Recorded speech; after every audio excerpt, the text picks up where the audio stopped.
Magandang araw sa inyo. Bago natin talakayan ang ating pang-apat na lesson sa pang-apat na linggo, tingnan muna natin ang larawan. Ano ba ang inyong nakikita? Sa kaliwa, tama, isang damit na gusot at lukot-lukot. Ang makikita naman natin sa kanan, yung pagbabagong nangyari.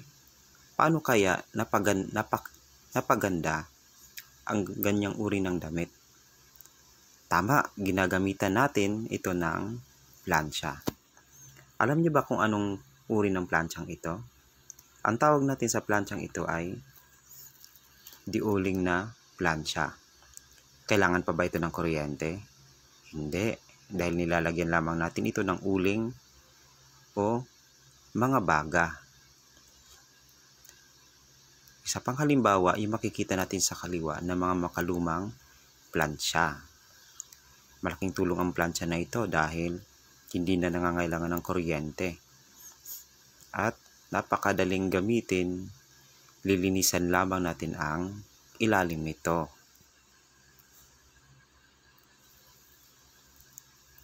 Ano kaya ang nasa larawan? Tama, ito ay isang planchang di kuryente. Sa panahon natin ngayon, ito na ang ating ginagamit. Napakadaling gamitin. Gagamitin lamang natin yung pabilog na adjustment. Pipihitin natin kung gaano ka lakas ang init, mahina o pwede nating palakasin. Napadali ang ating pamamalansya. Ang tanong, ikaw ba ang taga-Ironman ng inyong pamilya? Hindi, joke lang. Ang tanong ko ay, marunong ka bang mamamalansya? Dapat sa isang batang katulad mo ay matuto ng mamamalansya. Hindi po ay magiging Ironman, kundi magiging mamamalansya. Upang matutunan mo sa gulang mo ngayon, kailangan mong matutong magplansya na hindi lahat iasa sa ina o nakatandang kapatid. Maaaring simulan natin ito sa pagpaplansya ng maliit na piraso ng iyong damit at kasuotang pansarili kagaya ng panyo at kasuotang panloob at iba pa. Nakakatulong ito upang mapangalagaan ang iyong kasuotan. So, sa bagong talakayan natin ngayon ay nandito tayo sa Aralin 1 tungkol sa pangangalaga ng kasuotan. So, pamantayang nilalaman, ni papamalas ang pangunawa at kaalaman kasanayan sa mga gawaing pantahanan at tungkulin sa pangangalaga sa sarili. Pamantayan naman sa pagganap. So, naisasagawa mo at natutunan mo yung mga kasanayan sa pangangalaga sa sarili at gawaing pantahanan. Ito po ay nakakatulong sa pagsasaayos ng tahanan. Base sa mga larawang nakikita kanina, sa tingin mo, ano kaya ang bagong lesson natin na pang-apat na lesson natin sa ika-4 na linggo? So, ngayon sa ika-4 na linggo, ang pamantayan nating pagkututo ay makikita natin sa APP 5, HA, OD 8. So, naisasagawa mo ang wastong paraan ng pamamalansya. Ang bagong talakayan natin ngayon ay tungkol sa wastong pamamaraan ng pagpaplansya. Ano ba ang pamamalansya? At paano ito nakatulong sa atin? Okay. Ang pamamalansya ay isang paraan ng pag-alis sa mga lukot sa damit na dulot ng paglalaba upang bumalik ito sa dating hugis at anyo. Kailangang plansyahin muna ang damit bago ito usuot upang maging malinis at maayos tayong tingnan. Ngayon pag-aralan naman natin ang wastong hakbang sa pamamalansya. Ano-ano ang tamang hakbang sa pamamalansya? Basta na lamang ba na ilalapat natin ang plansya pagkatapos nating may lalagay sa saksakan yung plansya at diretso nating gagamitin? Ano ba ang mga unang dapat gawin? So, unang dapat gawin, ihanda ang lahat ng kailangan natin. Ano-ano ang ating kailangan? Kailangan natin ng plancha, plantsahan, kabayo na may makapal at malambot na sapin, pangwisik, mga sabitan o hanger at malinis na basahan na pambasa. Ba't natin kailangan ng basahan? Dito muna natin susubukan yung plancha. Baka may natitirang kalawang o marumi sa ilalim nito upang mapalinis ito bago natin gamitin sa damit. At masubukan din natin kung mainit ba o sobrang init o katamtaman lamang bago natin ito ilapat sa damit na ating paplantsahin. Pangalawang hakbang naman, ihanda ang paplantsahin. Bukod-buko rin ito, blosa at polo, pantalon, palda, ibukod din yung mga panloob at panyo. Hindi na ito kailangang wisikan o basaing sabay-sabay. Kung may pandilig ang plancha, kung wala naman, mainam na gamitin ang sprayer o pang wisik. Ba't kinakailangan natin ng sprayer o pang wisik? Wisikan natin ng konting tubig upang yung gusot madaling maisaayos at magiging malinis at maayos pag pagplantsahan na. Napapadali nito ang pagplantsa. Pangatlo naman, subukin ang init ng plancha sa isang basahan. Hindi sa plantsahan at lalong hindi sa damit natin ilalapat. Ang iba ay gumagamit ng dahon ng saging para dumulas ang plancha. Upang masigurado natin na yung plantsyang ating gagamitin ay malinis. Kaya ginagamitan muna natin ng basahan. At yung mga kalawang nito sa ilalim ay matanggal, mga natitira pang mga marurumi. Upang yung malinis na damit ay hindi mahaluan ng kalawang at marumihan. Pang-apat naman, maingat na plantsahin ang mga bahagi ng damit ayon sa pagkasunod-sunod.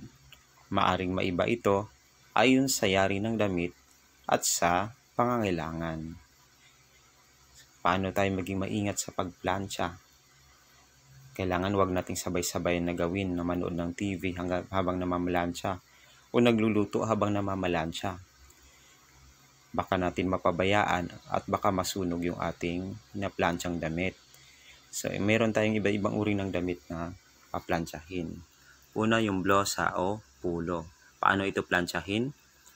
Unahin nating plantsahin yung kwelyo. Ano po ang susunod natin? Tama, yung manggas naman. At yung bahagi ng balikat sa likuran at unahan ng blosa o polo. Harapan at iba pa. Ano pang damit ang ating paplantsahin? Okay, meron tayong palda. Paano ba natin ito plantsahin? So, unang plantsahin ang bulsa, bahagi ng bewang o sinturera at zipper. Base sa nakita natin sa larawan, napakalupot at maraming gusot yung palda na ito. So, unatin ang buong palda at plantsahin ang mga pleats. At sa nakikita natin sa kanan, naisaayos na yung mga pleats ng palda. Unatin ang buong palda at plantsahin ang pleats. So, yun ang pinakamainam nating gagawin. At dahan-dahang plantsahin at tingnan at hanapin kung nasaan yung may gusot o lukot. Pangatlong uri ay yung pagpaplantsa natin sa short at pantalon. Paano natin plantsahin ito? Ano po ba ang ating unahin? Tama, unahin natin ang bulsa. Isunod naman natin yung tahi ng zipper. At pangatlo, isusunod naman natin yung bewang at senturera patungo sa balakang at hita ng pantalon. Iwasan ang dobleng piston upang maging maayos tingnan ang shorts o yung damit na ating pinaplansya. May kasuotang sa kabaliktaran naman pinaplansya. Bakit natin baliktarin at doon natin paplantsahin? Kasi po may borda o may disenyo sa harapan nito na maaring manikit. Kaya gawin natin ito, ginagawa rin ito sa mga lace. Nakababawas sa pangungupas ang ganitong paraan. Kaya baliktarin muna natin yung kasuotan at saka natin paplantsahin upang hindi matamaan yung borda nito. At nakakatulong din pala ito upang hindi madaling mangupas yung damit. Panglima naman, pagkatapos nating plantsahin, isampay nating maayos sa mga sabitan ang mga pinalansya. Gamitan natin ang hanger. O di kaya, ang iba pang kasuotan at kagamitan ay maayos na tiklopin at itago ng ayon sa pangkat. Di yung pagkatapos pagplantsa ay itatambak na lamang. So nagkakaroon uli ng lukot at gusot ito. So mainam na ayusin din yung pagtiklop nito, pagtupi at ilagay ng maayos. Mas mainam na ilalagay natin sa hanger upang maiwasan ang pagkalukot at pagkagusot. Tandaan natin na pinaplansya natin ang damit upang maging makinis, maayos at maganda. Upang maging kaaya-aya din tayong tingnan na malinis ang ating mga kasuotang gamit. Paano naman tayo makatipid ng kuryente sa pamamlansya? Upang makatipid sa kuryente, baliktarin muna natin ang lahat ng mga damit na paplantsahin bago ito simulang plantsahin. Hindi yung habang namamlansya tayo, tsaka natin binabaliktad, nagkukonsume ng time at nagkukonsume ng kuryente yung plancha habang hindi ginagamit. So bago natin i-on yung plancha, lahat ng mga damit ay siguraduhin nabaliktad na sa mga bahaging lalapatan ng plancha. Ibinabagay ang temperatura o init ng plancha sa uri ng kasuotan. May mga kasuotang maninipis, so hindi gaanong mainit. Katamtaman lamang. Pag makapal-kapal naman at medyo lukot at maraming gusot, so gagamitan natin ng medyo mataas-taas na temperatura. Naiwasan nating sakto lamang at hindi sobrang init. Baka ito'y maging sanhi ng pagkasunog tulad na nakikita natin sa larawan na nagkakausok. Maging maayos at matagumpay ang pagpaplansya sa pagsunod sa tamang pamamaraan at kagamitan. Okay. So, base sa ating mga natalakay ngayon, sa ating module, meron tayong mga sasagutan. So, bilugan nyo lamang ang mga salitang may kinalaman sa aralin. Isulat ang mga nahanap na salita sa kanang bahagi ng puzzle. May puzzle tayo sa module. Sa kanang bahagi, meron tayong mga patlang at doon natin isusulat ang mga salitang may kinalaman sa ating natalakay ngayon. Okay. So, magbigay ako sa inyo ng iilang minuto. Hanapin yung mga salita. Hanapin ang mga salita at isulat sa patlang na makikita sa kanang bahagi ng module. Hanapin yung mga salitang may kinalaman sa ating tinalakay ngayon tungkol sa wastong paraan ng pamamalansya. Pwede makahanap tayo dyan ng mga kagamitan at iba pa.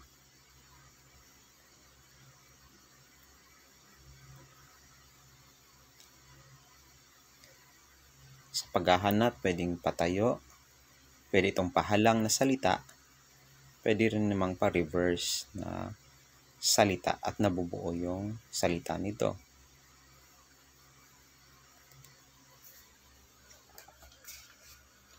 Meron tayong 5 patlang sa module at ilalagay natin ito sa gawin natin.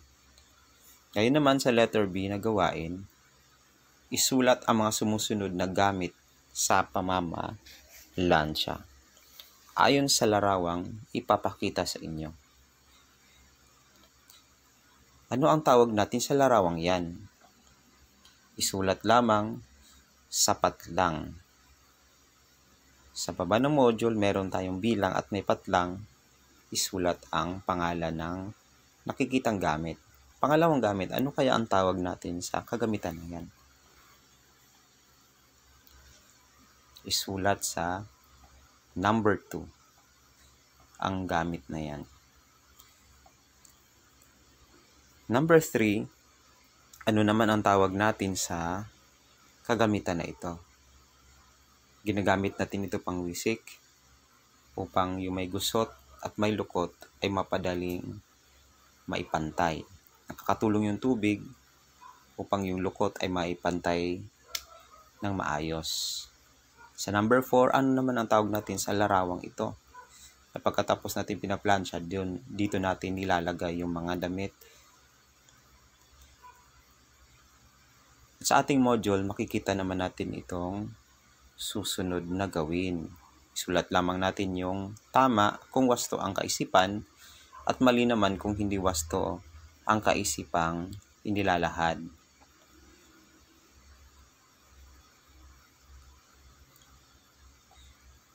Number 1. Mahalaga bang matutunan ang wastong pamamalansya sa murang edad pa lamang na katulad mo? Tama o mali? Number 2, hindi dapat inuuna ang makapal bago ang manipis na damit. Hindi dapat inuuna ang makakapal na damit bago ang manipis na damit. Tama o mali? Number 3, ihanda ang mga kagamitan bago mamamalansya. Mainam ba na dapat nating ihanda muna ang mga kagamitan bago natin gawin ang pagpaplansya? Tama o mali? 4, dapat isinasabit sa hanger ang mga damit na ating pinaplansya. At 5, ang init ng plansya ay angkop sa tela ng damit na ating pinaplansya. Angkop ba ito sa kanyang kapal o nipis? Tama o mali? Kung manipis ba, gagamitan natin ng mababang temperatura. Kung makapal naman ay medyo mataas naman ng konti na saktong. Number 3 naman, ihanda ang kagamitan bago mamalansya. So ito yung katanungan kanina sa 3, 4, and 5. Ang mga katanungan na yan ay makikita natin sa module at doon natin sasagutan.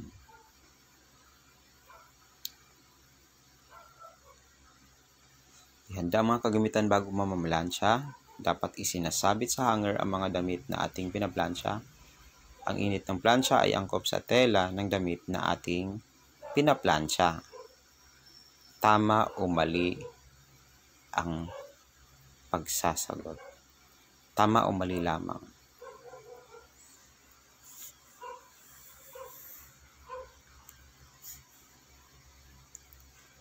Ngayon naman, sagutin ang mga tanong sa maikling pangungusap. Ang tanong natin, ano ang naidudulot sa inyong pamilya ng pagkakaroon mo ng kaalaman ng wastong paraan ng pamamalansya? Natuto ka ng mamamalansya, may kaalaman ka na, at na-develop na yung kasanayan mo sa pamamalansya. Ano naman ang naidudulot nito sa inyong pamilya? So, meron tayong 5 puntos. Sasagutan pa rin sa ating module. Lahat ng ating katanungan ay makikita natin sa module. So, paano nakakatulong ito ng pagkakaroon mo ng kaalaman at kasanayan na rin na natuto ka ng mamamalansya? Nakakatulong ka ba sa pamilya ninyo? Pangalawa naman, bakit kailangang sundin ang tamang pamamaraan at kagamitan sa pamamalansya? Pwede bang sundin na lang natin ang sarili nating pamamaraan upang mapadali? Paano kung kulang yung gamit natin? So, gaano kahalaga ang pagsunod sa pamamaraan na yon? At para naman sa ating assignment, pagyamanin natin, ilabas mo na ang mga damit at gamit sa pagpaplansya. Gawin ang pamamalansya na kasama ang kahit na sinong nakakatanda sa iyo upang patnubayan o alalayan ka sa pagsasagawa nito. Pagkatapos mong mamalansya, sagutin ang checklist na ito. Pwede mong isama si nanay o si ate na marunong mamalansya. Gawin mo silang gabay at ikaw yung mamamalansya. Ngayon habang ginagawa mo yan, meron tayong pamantayan. Nagawa mo ba ang mga bagay na ito habang ginagawa mo yun? Check or X. Number 1, ay handa ko ba ang mga kagamitan bago mamamalansya?